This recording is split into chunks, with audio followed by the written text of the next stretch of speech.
Welcome to the lightning talks. Matthew, can you present next, please? Hello, my name is Matthew Carlucci from the Center for Addiction and Mental Health in Toronto. If you went to the previous session on reproducibility, hopefully this is relevant to the discussion. This is some of a workflow diagram for an old research project. It's a total mess. It doesn't even do all the analysis for the project, and this is just some of the analysis that was done after the main pipeline. It was mentioned in the first keynote of the conference to always look at your data, but adhering to good reproducibility practices while doing this is a lot of work and involves a lot of custom code.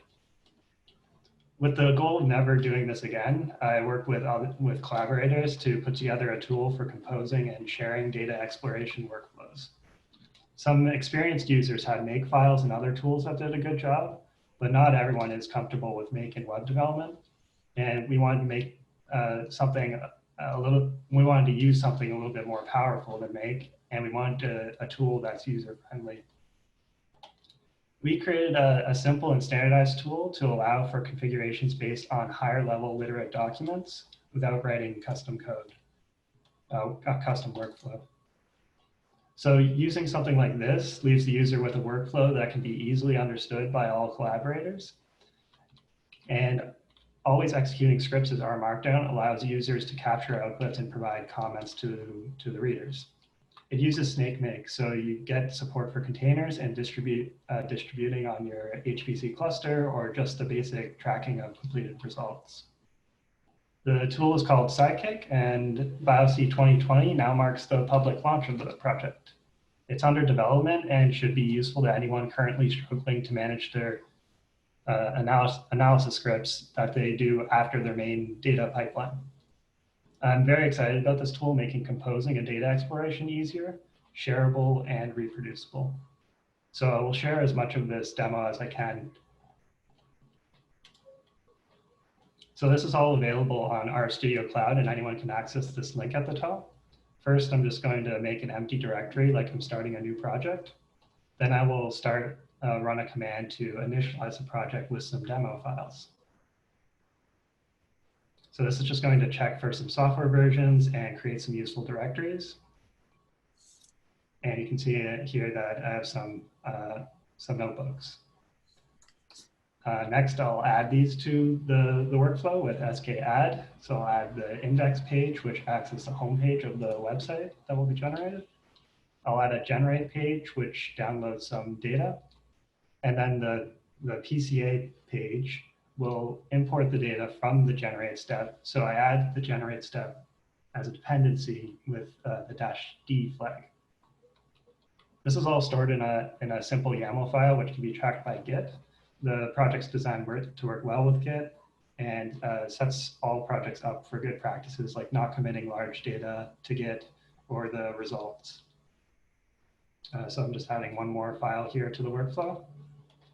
Now running the status command will show what is to be executed. So we have 4 notebooks here that are all to be executed and be compiled into HTML. And I'll run status with -v, which shows the entire workflow definition so you can see the dependencies that were defined earlier. Now running the workflow with sk_run starts SnakeMake in the background and executes all of the chunks. And we'll create a report in the report directory. So I'm just going to open this up. It uses our Markdown render website, which should be familiar and is based on package down as well. You can see here it automatically created menus for the notebooks that were added and named the project after the project root directory. So it makes it very simple to create something like this while doing data exploration. That's all I can show right now. I encourage you to check it out on the RStudio Cloud instance and see if it would be a good fit for your projects. I would just like to acknowledge Tadas, Carlos, and Pavlos who contributed to the development, and Gabriel O. and our patronos who support the work. Thank you for listening and for this chance to share this work. Thank you so much, Matthew. And the next presenter is Robert Castillo, who will talk about Mind Your Dependencies. about that. So this talk is about a discussion we had at the Developers Forum. And here you have the link to the YouTube video of that discussion we had about package dependencies. And well, you all know that package dependencies allow the developer to integrate additional functionality. That's a great thing, but a large number of dependencies may increase the odds of breaking the package due to a change upstream. And you can get a hint about that in the Bioconductor landing pages for packages, where you have this badge with the number of dependencies imported by the package, and you have a red color, then this is bad. This case is 167, so that puts you a little bit more in danger. And well, sometimes less is more, so you may want to reduce the number of dependencies. You may have unnecessary dependencies, or you may want to split the functionality of your package in two other packages that have a smaller number of dependencies. And how do you do that?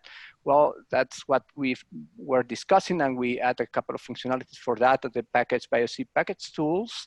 And here I'm showing you a functionality that's already part of that package when you call build package dependency data frame, and you tell the repositories that you're considering, and the type of dependencies in this case depends on imports, because those are the dependencies that are going to be installed when you install the package. You get a data frame with these three columns: the name of the package, the dependency of the package, and the type of dependency. In this case, it's either depends or imports. As you see, there are 103,000 rows, so 103,000 dependencies of this kind. And to get an insight into those dependencies, you can call the function build package dependency iGraph. You get an iGraph object. And in this case, I'm going to take a very popular package such as DamID-seq, and just get the graph of all the dependencies of this package, which is formed by 79. And if I look at the package dependencies that are in the first degree dependencies, let's say that they are ones that are the developer has specified as dependencies. This is this graph here, and of course here you may have dependencies of other packages. So ggplot2 may have a number of dependencies that I'm not plotting here, and it wouldn't make sense to plot them because this would be too large of a graph to look at it. And that's why we have these other functions to help us to get insight into the dependencies of our package. So with package depth metrics, we're going to get these 4 columns where we have the number of imported functionalities that we get for every dependency, then the number of exported functions of that package, and then this is the percentage. So in ggplot2, we are in DamID-seq2 is using 1.17% of the functionality of this package, and then the dependency overlap is the overlap with your dependency graph, with the dependency graph of your package. And then this last column is the dependency game if excluded. So if I exclude this package dependency, I would spare 23 dependencies on the total number of dependencies. You can actually get more insight by looking at combinations of dependencies if they are excluded. In this case, if I exclude gene filter and gene plotter, individually I would gain 2 and 1 dependency, but collectively I would spare 13 dependencies. And if I say, well, what is the functionality that I imported, for instance, in ggplot in DamID-seq2, if I use the function package dependency imports, I would get the functionality that is being imported by DamID-seq2, and then I can find out that are these 6 calls to ggplot2 that I may consider whether I could replace them, and I'm going to save this number of dependencies getting upstream by DamID-seq2. Well, that was it. I would like to acknowledge the discussion we had with Vince Caris and Davis, Jim Hester, who had this package that is not in CRAN, but his RStudio conference talk was very inspiring for us to get this done. Martin Morgan, Charles Jonathan, who contributed the function package combination dependency gain, and all the developers forum participants. Thank you so much. The next speaker is James Ashmore, who will talk about DAM, a bioconductor package for analysis, interpretation, and visualization of DIAM experiments. Hi everybody, my name is James Ashmore. I'm studying at the University of Edinburgh. I'm a postdoctoral researcher at the Centre for Regenerative Medicine. I just wanted to show you this package I developed called Daim, and it's a bioconductor package for the analysis and visualization DamID sequencing experiments. So DamID sequencing is sort of similar to ChIP-seq, where you can measure DNA-protein interactions. So in an example, let's talk about transcription factor binding. So if we look at a transcription factor like OCT4, we'd like to know where it binds in the genome. And one way we can do this is with this DamID-seq method. And what this does is you take your transcription factor of interest, you bind it to a different DNA binding protein, which we call DAM, which is a methyltransferase, and you express this construct in the cell. That then, wherever your transcription factor binds, DAM also binds, methylates the DNA around the binding site. You then take these methylated bits of the DNA, digest them and sequence them, map them back to the genome, and then theoretically you can then see where your transcription factor was bound. So because DAM itself is a binding protein, you always have to have a control sample. And in this case, the control sample is just DAM on its own. And DAM acts as sort of an input like you would see in ChIP-seq. So the analysis boils down to a simple differential binding analysis. So for every GATC fragment in the genome, we want to see which fragments have a higher OCT4 DAM signal in this case over the DAM signal on its own. So as well as measuring transcription factor binding, we can also measure chromatin accessibility using DAM by just looking at the input of the control sample on its own. And we see good coverage of the chromatin accessible regions in the genome, which is similar to ATAC-seq, DNA-seq, and FAIR-seq. So I developed this package called Daim, which at the very top will take in the BAM files or the alignment files of both the DAM fusion sample and the DAM only sample. It will quantify the methylation along each of the GATC fragments in the genome, giving you a range summarized experiment, which we're all familiar with. I've then implemented a number of plotting functions which allow you to look at the quality of your samples. So on the left-hand side, we can see fragment complexity. Do you need to do more sequencing? Sample enrichment, how big is the difference in enrichment between your treatment and your control sample, and other plots.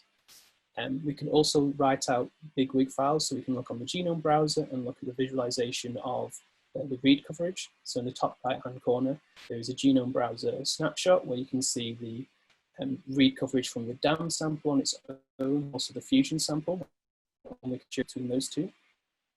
The data have to be normalized, quite similar to high-C, so there is a lot of normalizes we need to normalize away, and that is also a function I've implemented there. Then once the data is normalized, we can run the call peaks function, which we'll call either accessibility sites, using just the DAM sample on its own, or binding sites using the ratio between the DAM sample and the DAM fusion sample. Once we have the genomic ranges of these peaks, we can then look at the distribution of genes alongside these peaks as well. So here's just a quick snapshot of the peak calls which are produced by Daim. So in the top, we have the transcription factor binding peaks, which show where the fusion protein coverage is much higher than the DAM protein coverage. And on the bottom, we have the chromatin accessibility peaks, where there is high DAM across the entire genome. Yeah, so if that sounds interesting to you, the package can be seen at this bit.ly link. The publication along with the package can be seen at that link. And you can see me on Twitter at JMA1991. Thank you very much. Thank you so much. The next presenter is Spencer Nystrom, and he'll be talking about building seamless command line wrappers in R. Okie dokie. So thanks for the opportunity to speak. I'm going to talk about sort of a side project I wound up working on to make some analyses a little easier and smooth. So next slide, please.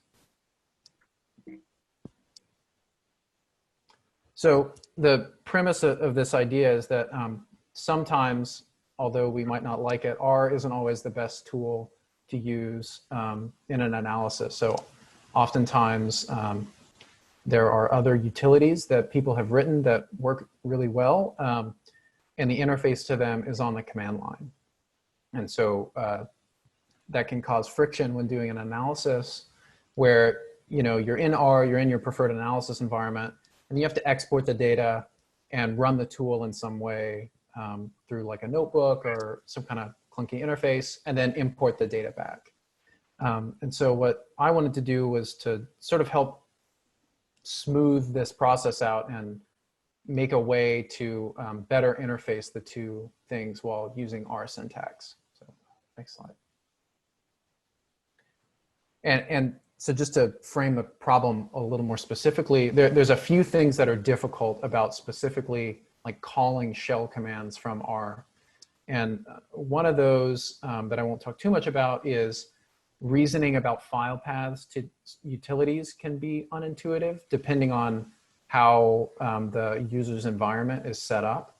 But then the big one is that really passing like multiple flags and user supplied variables is difficult. And the reason it's difficult is because, at least to make a call to system 2, everything has to be passed in this sort of vector, a comma separated vector, right? Where you pass a flag, but the value for that flag is like a separate entry in the vector.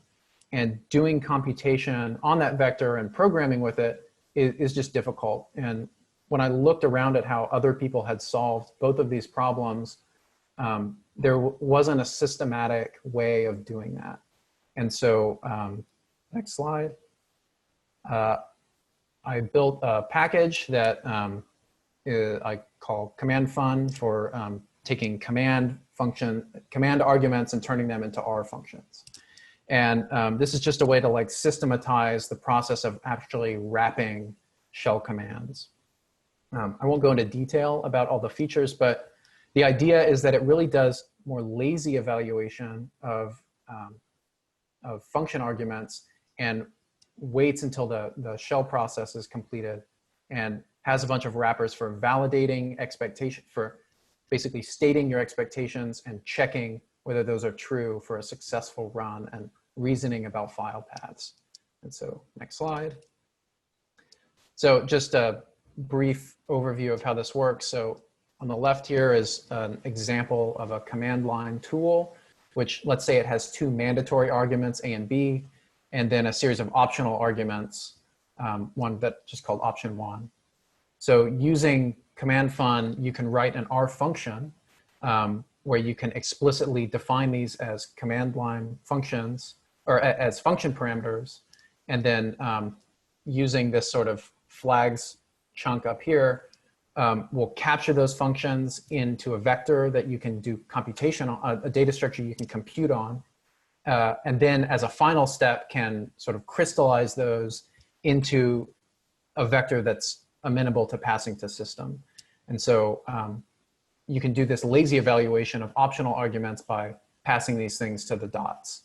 And with that, I think that's at time. So you can check it out on GitHub. There's all kinds of different functionality about it. The API is still a little fluid, but if people think this is useful, please give feedback, post issues on GitHub. And with that, that's time. So thanks. Thank you so much. The next presenter is Jenny, who will talk about, the title, building a bioinformatics middle class. Thank you, Jenny. Thanks, Aedin. I'm Jenny Drnevich, and I work for the Roy J. Carver Biotechnology Center at the University of Illinois. We are core service centers. We have sequencing, proteomics, metabolomics, and we also have a bioinformatics support group that I'm part of. So my title about building a bioinformatics middle class came from an idea from a talk by C. Titus Brown I saw in about 2015. This is a link to his blog post on the idea. These are my link to my slides. I also put them in the chat. I've got a lot of embedded links in my slides. I'm actually going to come back to the idea of the middle class at the end, but I've been heavily involved in teaching both software and data carpentry workshops at the University of Illinois for the last 5 years. The carpentries have been mentioned several times at this conference, but for those of you who do not know about them, their target are complete beginners, and their aim is to teach foundational coding and data science skills to researchers worldwide. So at Bioconductor conference, our workshops here are at the top of the pyramid or more towards the middle of the pyramid. I myself also teach higher end workshops, but all of these really rely on having these great foundational concepts. And the Carpentries Project has really put in a lot of work in studying pedagogy and the good research methods about how to teach these to people. So Neil Davis, who's in computational science and engineering, and all the slides with graphs are his, he's really been the driving force behind the Carpentries Project at my university. Now his dream goal would be that every incoming graduate student, no matter what area they're in, would take a 2 days carpentry workshop by the end of the first year. So there's a software carpentry, which was first came out, and then later that spun out the data carpentry, and now more recently there's the library carpentry. I don't know that much about the library, but the software carpentry is focused on teaching practical computing skills regardless of your discipline. In a 2-day workshop, well, there are typically 4 modules we'll taught. We use Bash for task automation. We will use, typically we do Git for version control, and then we'll teach 1 or 2 modules on programming and scripting. We teach Python more than we teach R, but we do R a fair bit, and then also we do some MATLAB because we have an heavy engineering focus. Now, Neil is also certified to train instructors, and so we have about 20 certified instructors at Illinois to share the volunteer teaching duties, because we often like to do about 8 to 10 of these software carpentry workshops per year. Now, data carpentry covers many of the same skills, but now it's tailored to the needs of a particular field. There are many different lessons that are already developed, such like ecology and genomics, and I've been involved with teaching in the genomics, but surprisingly, there's really not any bioconductor in the genomics lesson. And Laurent Gatto has been spearheading an effort to create 1 or more bioconductor-related lessons. I put my name in his Google Group Docs. I was not able to go to the first meeting, but I promise you, Laurent, that I am interested in working on this. Now, to get back to the idea about the bioinformatics middle class, there's been a recurring theme at this conference about how to help people cross from being a user to being a developer. And also the excellent Birds of a Feather conference yesterday on the difficulties of being primarily a bioinformatician. Now, I think these are extremely important, and I do not want to detract from them at all, but I also want to point out that it's okay to only be a user. I myself I am what I call a power user or an applied bioinformatician. I first started analyzing microarray data in 2003. I came to my first BioC conference in 2006. I've been to most of them, and I've never developed a package, and this is the first time I've ever given a talk. Now, Titus Brown's idea of the bioinformatics middle class are those regular researchers who their primary interest is in not bioinformatics, the so-called wet lab biologists, or medical fields or vet students. But they do have enough computational skills to be able to use bioconductor packages or other software to do their own data analyses.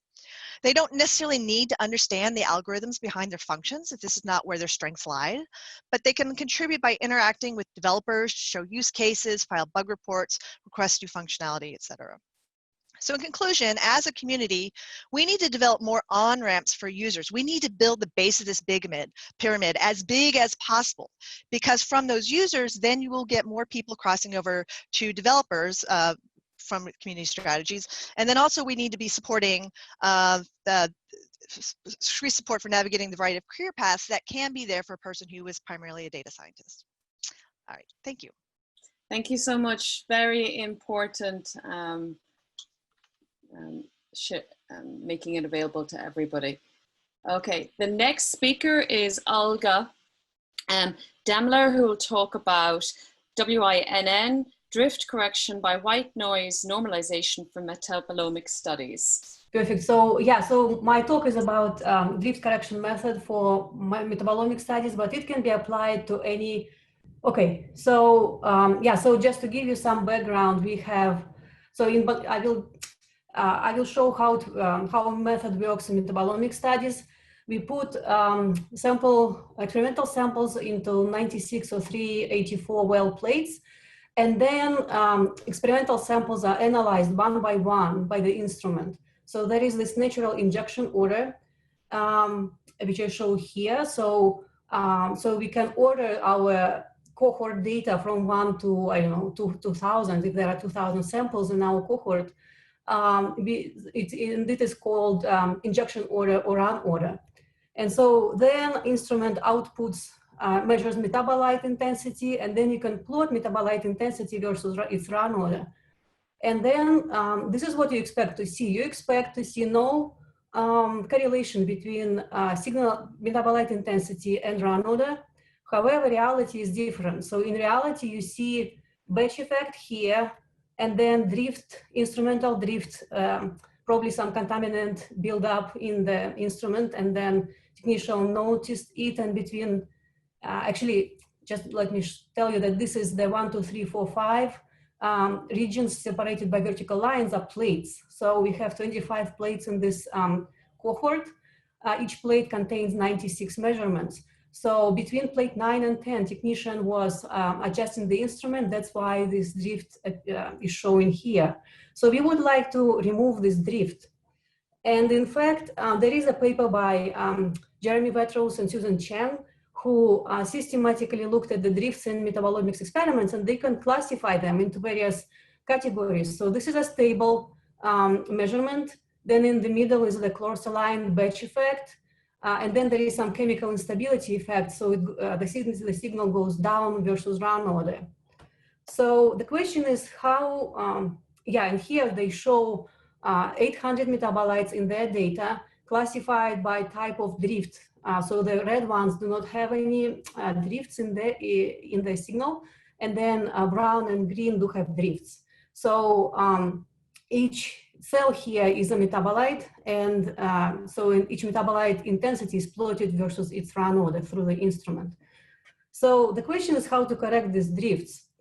And let me maybe skip to the slide. So we look at, also there should be no clustering by plate. So if you run principal component analysis or TSNE, like here, and plot components, one component versus another component for your data and color it with the plate, right? So each dot is a well, and so we color each dot with its plate number, and then so there should be no clustering by place. But here we see in raw data a huge clustering by plate. When we applied various signal correction methods, the clustering is still present. So here after NOMIS there is clustering by plate 5, QRLCS, clustering by plate 1, and then some methods are making clustering even worse. So therefore we decided to develop our own signal correction method, and the core of this method is assumption that our signal, that metabolite intensity should be uncorrelated and independent from the running order. So essentially it should be white noise. So white noise is an engineering term. It comes from analyzing visual and audio signals. So noise is obviously noise. We want the absence of any signal in it.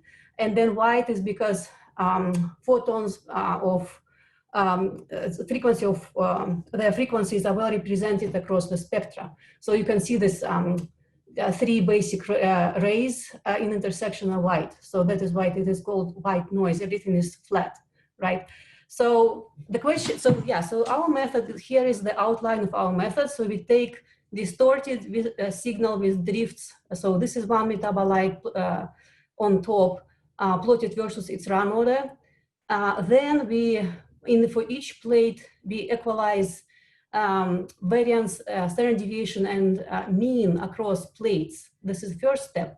And then we test for white noise, because we don't want to overcorrect. So we want to be gentle as possible to, our correction should be as gentle as possible. So if correction is not needed, we should stop. Okay, so I will show you what, how it looks like.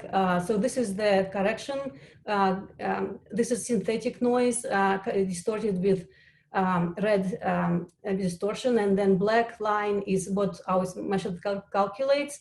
Then here is important slide. We calculate coefficients of variations before and after correction. Threshold is used of 20%, so 74 metabolites before met this threshold. After we applied our method, 225 metabolites met this threshold. And then we also did some more corrections, and so this is how before and after looks like. And this is how our method destroys plate effect. Thank you for your attention. Thank you so much. Thank you. Thank you so much. I know the lightning talk format is quite fast. The next talk is from Shivani Sharma, and it's reproducibility in computational phylogenetics. Reproducibility is an integral aspect of phylogenetics, and yet it is uncommon due to challenges in experimental variability. In phylogenetics, only 60% of studies are reproducible.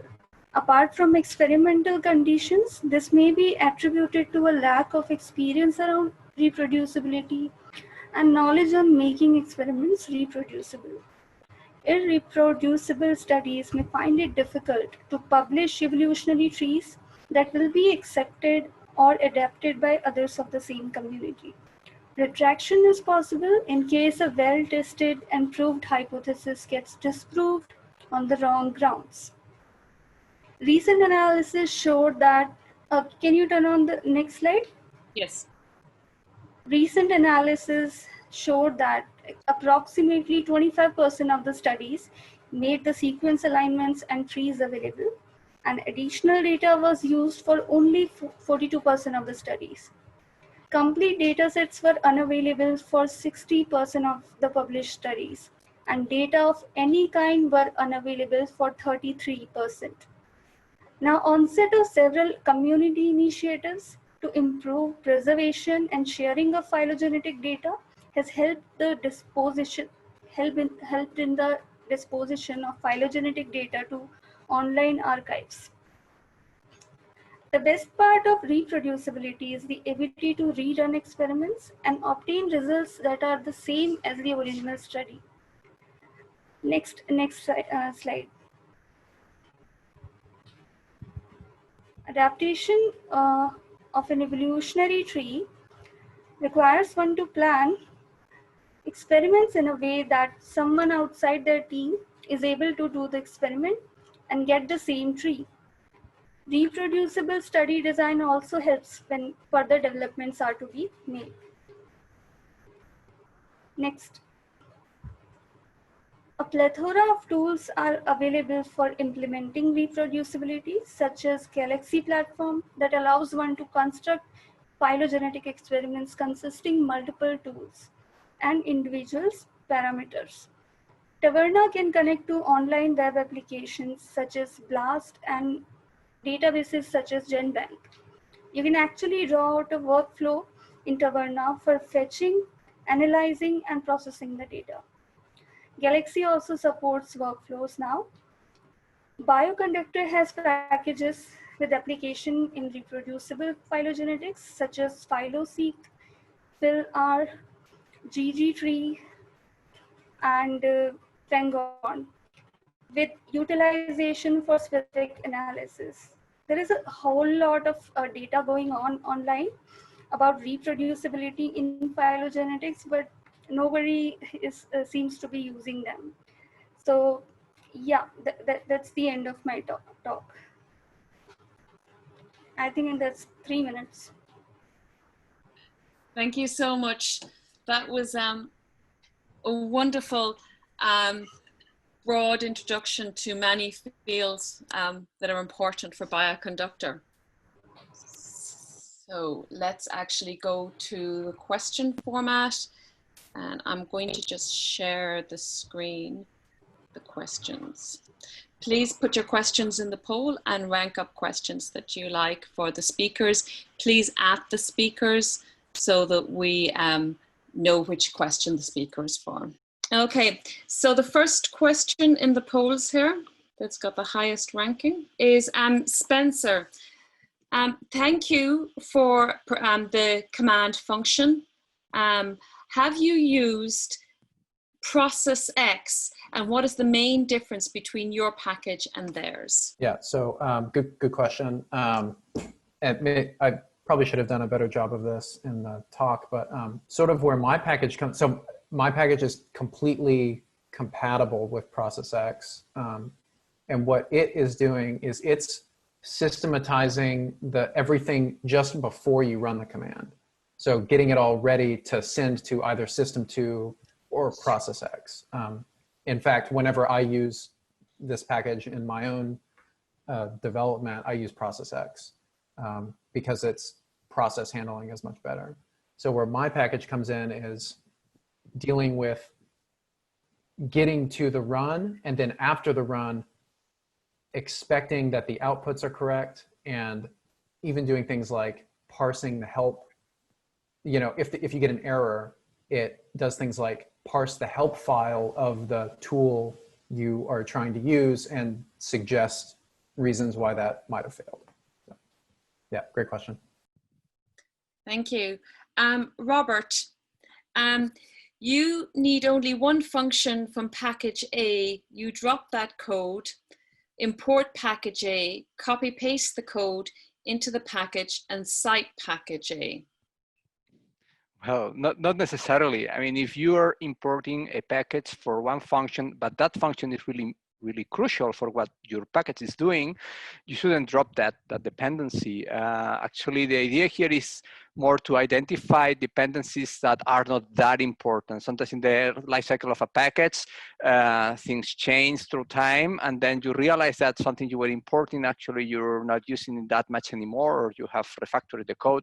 And that's the idea of here, that you evaluate, seeing that you only import a function, you look at that, and then you decide whether that's really important or not. Matt, how does your work flow with R scripts and R command, and how do you determine a run order? Yeah, so on the back, the scikick is calling R functions, so it calls R scripts automatically as notebooks using knit spin. So running an R script will still provide you all of the same outputs as something that a R Markdown document would. As for the run order, the order is specified through the dependencies that I showed. So if you say one notebook needs to run before another, the SnakeMake backend will choose an appropriate run order for those tasks, and you can parallelize them based on that definition. Were the questions in the chat, Simone, as well as the polls? Let me check this. Thank you, Simone. Yeah. Okay. Jenny, I had some questions to you regarding sort of the carpentries and training, and how we might better provide training to bioconductor users. In the user survey last year, training was identified, and particularly introductory training material was identified as a great need within the community. Given your experience within the carpentries, how do you think we can improve? Well, it's interesting. So teaching Bioconductor as an introductory workshop, I've struggled with this. What does it mean to be Bioconductor? And so there's, you need to know your base R stuff and the coding, and that's kind of a separate introductory workshop. And then Bioconductor, I find it's more that when I teach it, I show people, here's the community, here's how you navigate the packages, here's how you find this or that. And then I often stress that, especially because if you're coming in for Bioconductor and you're coming in, I learned R because I needed to do genomic data analyses. Somebody had already written the code. I don't need to write the code. I need to be able to follow their code from their vignette or a workflow and know where to change things. So that's kind of what I stress in my workshop is, oh, look, here's an example code here.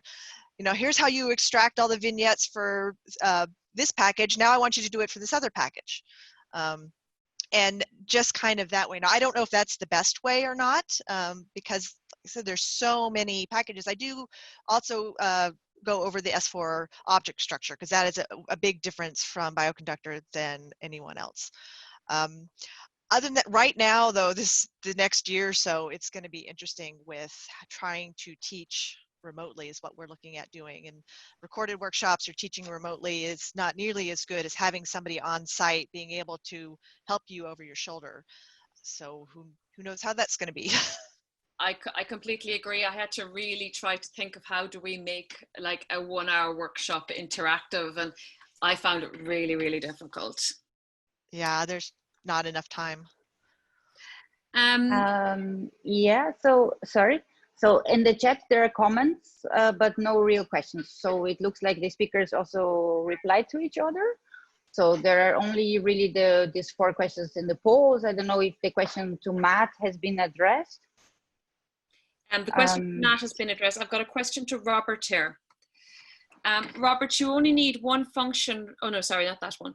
If you break your package into smaller ones, do you then write a workflow package that shows how all of them work together? Or is it about describing the smaller packages in the vignette? So suggests rather than imports, it depends. It feels like you end up with an artificial dependencies and same upstream dependency issues in the end, unless you drop the dependencies across all of your smaller packages. So it sounds like trying to reduce dependencies and what's the best approach to do it. Well, when you try to reduce dependencies, usually you should take an approach in which you enforce modularity. The typical situation would be that your package has made some calculations and has a very powerful visualization capabilities, and those bring a lot of dependencies. And maybe you would like to break the calculations from the visualization capabilities and And then, of course, the set of dependencies are going to be probably more disjoint between these two packages.